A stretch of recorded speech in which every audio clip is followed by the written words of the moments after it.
जगमगा जगमगा रे दिहना रे दिहना गाई वो तोरी दुआ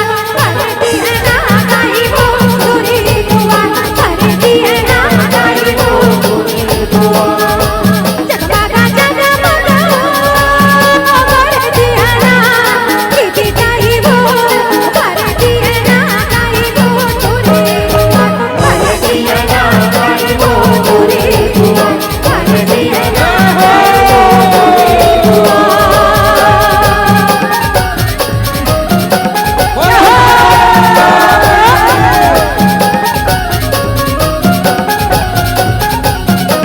हाथ की ताली बराबर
जिनके पास मोबाइल है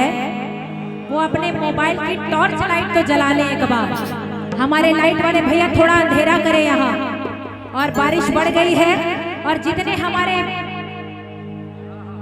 क्या बात जो लोग दिया ना जला पाए हो इस मोबाइल के माध्यम से दिया जला ले और कहते चलेंगे क्या टिमटी मटी मटी मटी